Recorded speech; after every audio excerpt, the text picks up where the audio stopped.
पर जरा ये भी दिखा दें कि एनडीपीएस एक्ट आखिर होता क्या है, कितना गंभीर है। जो गिरफ्तारी रिया की हुई है और बाकी लोगों की हुई है, वो कितनी बड़ी मुसीबत बन सकती है ड्रग्स के इस केस में। ये narcotic drugs and psychotropic substances act 1985 है, जिसे शॉर्ट में एनडीपीएस एक्ट बोलते हैं। इसकी धारा 20, 22, 27 और 29 के तहत रिया चक्रवर्ती की गिरफ्तारी हुई है। अब धारा 27A, इसमें 10 साल की सजा का प्रावधान है। काफी गंभीर धारा है ये। धारा 20, इसमें 10 साल की सजा हो सकती है, 1 लाख का जुर्माना हो सकता है। धारा 22, 1 साल की सजा और 10,000 का जुर्माना। धारा 27, 1 साल की सजा, 20,000 का जुर्माना। और धारा 27A, 10 साल की सजा इसमें हो सकती है और 1 लाख का जुर्माना। तो ये 3-4 धाराएं हैं। हाँ, वेदभूषण कुछ कहना चाह रहे हैं, बोलिए वेदभूषण जी, बोलिए जी। जो एनडीपीएस एक्ट है, इसकी एक बहुत इंपॉर्टेंट मैं बात आपको बताना चाहता हूं कि इसमें बर्डन ऑफ प्रूफ एक्यूज के ऊपर होता है। मैं दोबारा रिपीट कर रहा हूं, ये एक ऐसा एक्ट है हिंदुस्तान के अंदर जिसमें बर्डन ऑफ प्रूफ के ऊपर है, उसको साबित करना पड़ता है ये ड्रग्स उससे रिकवरी नहीं हुई है और वो उससे कनेक्टेड नहीं है। बाकी सारे केसेस के अंदर जितने भी हिंदुस्तान में एक्ट है, प्रोविजन है, उसमें प्रोसिक्यूशन की जिम्मेदारी होती है प्रूव करना कि ये ऑफेंस इससे एक्यूज ने किया है। ये अकेला एक ऐसा एक्ट है जिसमें प्रूव करना पड़ता है कि ये मेरे पोजेशन से रिकवर नहीं हुआ और मेरी लायबिलिटी नहीं है। ये इस एक्ट की खास विशेषता है। ओके, लेकिन ये भी बता दीजिए वेदभूषण जी, जब कहीं ड्रग्स की कोई रिकवरी रिया के पास से नहीं हुई है, तो क्या ये केस मजबूत है या कमजोर है? बहुत ज्यादा कमजोर है, क्योंकि एंड यूजर की डेथ हो चुकी है। जितने भी बीच के कनेक्शन से कोई रिकवरी नहीं है। मुझे बड़ी हंसी आती है, मैंने इन्वेस्टिगेशन किए हुए, मैं आपको एफआईआर दूंगा, सैकड़ों एफआईआर जो मैंने खुद किए। 13 ग्राम और 57 ग्राम की टोटल रिकवरी है। दिल्ली के अंदर यदि आप सड़क पे चले जाए, मैं आपको यही बैठ के जगह बताऊंगा, 100 ग्राम आदमी लेकर गांजा गांव के अंदर घूम रहे होते हैं। ये बड़ी हंसी की चीज है। इतना बड़ा डिपार्टमेंट लगा हुआ एनसीबी, पूरा हिंदुस्तान की निगाह है, और रिकवरी मात्र 57 ग्राम और 13 ग्राम जैसा आप बता रहे हैं। ये अपने आप में बड़े हास्यास्पद एक स्थिति बन गई है कि ये एनसीबी डिपार्टमेंट क्या कर पाया, क्यों नहीं पकड़ पाया इतने बड़े बड़े। कल 48 करोड़ रुपए की ड्रग्स दिल्ली में पकड़ी गई है। बेंगलुरु के अंदर एक हीरोइन पकड़ी गई है, द्विवेदी। ओबराय जी के सलीम अरेस्ट किए गए। ओके, एक सेकंड, ओके वेदभूषण जी, एक सेकंड रुकिएगा। वेदभूषण हैं, दिल्ली पुलिस से एसीपी के तौर पर रिटायर्ड हैं, कानून के अच्छे जानकार हैं, पुलिस के मामलों के अच्छे जानकार हैं। वो कह रहे हैं कि ये रिया के खिलाफ एनसीबी का ये केस बहुत ही कमजोर है, क्योंकि इसमें कोई रिकवरी नहीं है। मेरे साथ धनराज वंजारी जुड़ गए हैं। धनराज जी, सुन पा रहे हैं?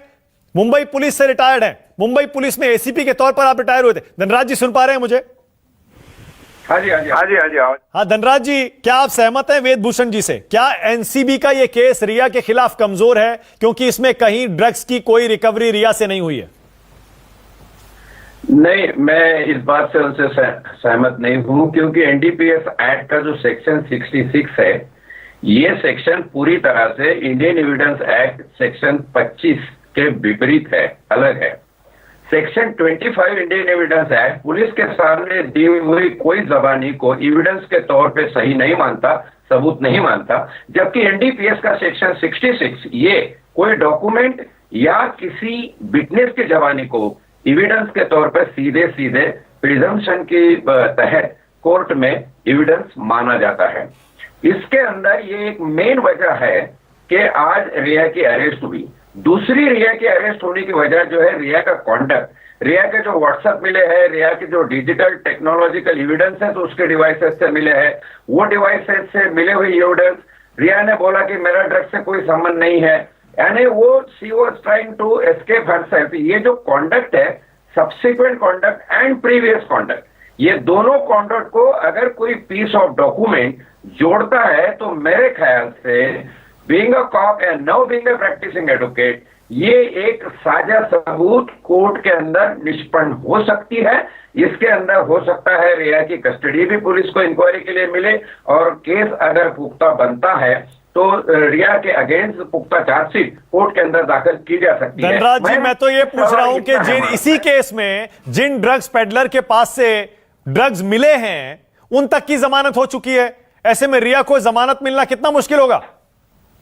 ये बात हम कह नहीं सकते कि रिया को जमानत नहीं मिलेगी। अगर प्रोसिक्यूशन अपनी दलीलों के तरीके से अगर कोर्ट में ये बात रखता है कि प्रिया की आगे की इंक्वायरी, उसका इंटरोगेशन जरूरी है for discovery of further facts in the case, अगर कोर्ट इसके ऊपर सहमत हो जाती है और प्रोसिक्यूशन सही तरीके से दलीलें दे सकता है, तो मेरा मानना है उसको कस्टडी कस्टडी मिल जाएगी सर। नहीं, यहां तो सब सहमत हैं, कानून के जानकार बैठे हैं, वकील हैं, वेद भूषण भी हैं, वो कह रहे हैं कस्टडी फिर भी मिल जाएगी, लेकिन उसके बाद जमानत मिलने में ज्यादा दिक्कत नहीं होनी चाहिए रिया को, क्योंकि इसमें कोई रिकवरी नहीं है और सिर्फ इलेक्ट्रॉनिक एविडेंसेस या फिर बाकी लोगों की गवाही के आधार पर बहुत कमजोर केस बनता है ये। धनराज जी नहीं, वैसे जो हमारे कानून विशेषज्ञ कह रहे हैं वो बात भी सही है कि इसके केस के जो बनने के आसार है, जो एविडेंस है, वो तो सेकेंडरी टर्टियरी इस तरीके से एविडेंस है। डायरेक्ट तौर पे अगर उसके पास कोई पोजीशन नहीं है तो ठीक है, केस तो वीक है, मगर इसमें फर्दर डिस्कवरी के लिए कस्टडी मिल सकती है। ओके, अब मैं आपसे एक और